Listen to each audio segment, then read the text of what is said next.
A very close friend of mine, Lee Bunn, called me one day and said, "What do you think of Iron Academy?" I said, "I'm for it." I said, "What is it?" And he began to share with me this vision. I said, "Lee, that's impossible." I said, "Something like that can't exist." He said, "Well, that's why I'm calling you." God began working with me on the idea for Iron Academy about 9 years ago.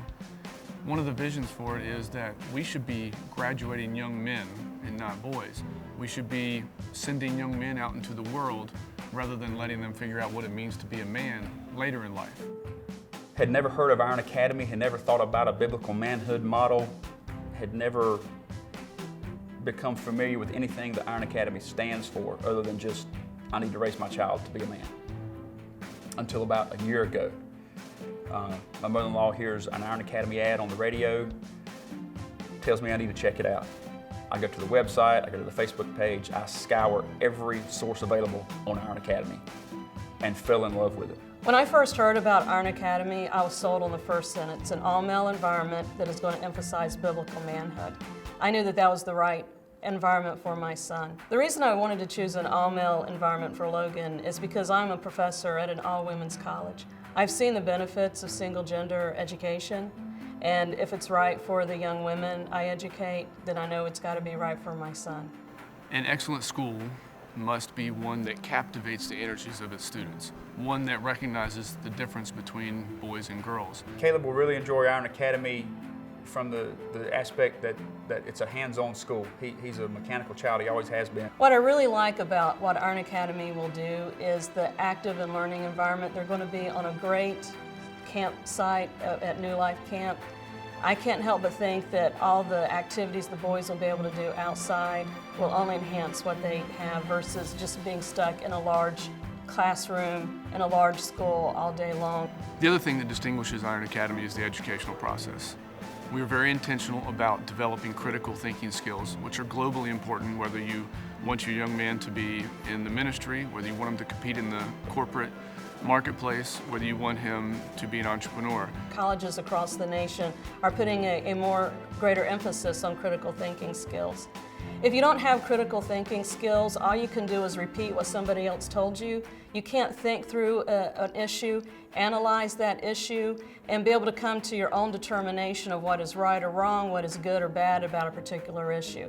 Our goal at Iron Academy is not to replace the parents, but to be the ally of the parents, especially in this overwhelming culture that is dead set against biblical manhood. I can't be there all the time.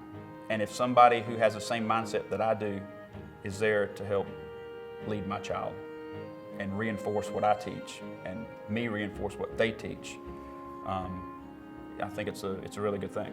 As a mother of a young man, I'm very concerned about today's corrosive culture and the influence that'll have on him. You read horror stories about the way boys behave in middle school and high school, the way they act toward girls, and I know that they're not going to correct it one day when they're in their mid-20s or mid-30s. I see Iron Academy as a way of not only introducing faith to young men, but also to introduce them to this whole concept that they can grow up and live a legacy and watch the kids behind them who are watching their lives as they begin to mature, to where some kid says to another kid, "Mommy, I want to be like him. Mommy, I want to go where he's going." Iron Academy is assuming a role that has not been filled by any other institution. Some of you folks are being introduced to Iron Academy for the first time. You're wondering, well, why should I give to this? What is this? Where's my money going? How can I be sure? How can someone be accountable to it? How do I really know? First of all, I'm not involved with any ministry, including Mike Chadwick Ministries, that does not completely have the books wide open to anybody anytime.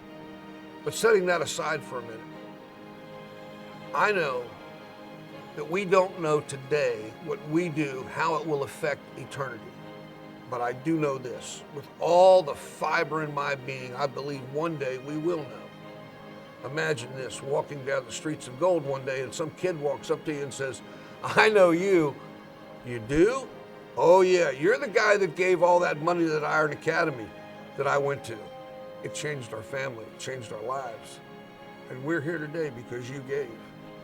This is the beginning of a movement that is poised to reclaim biblical manhood as the norm for our youngest generation. But in order to do that, we first have to exist that first year. We have to launch. People from all over the nation are indeed watching us, and they're looking for us to succeed.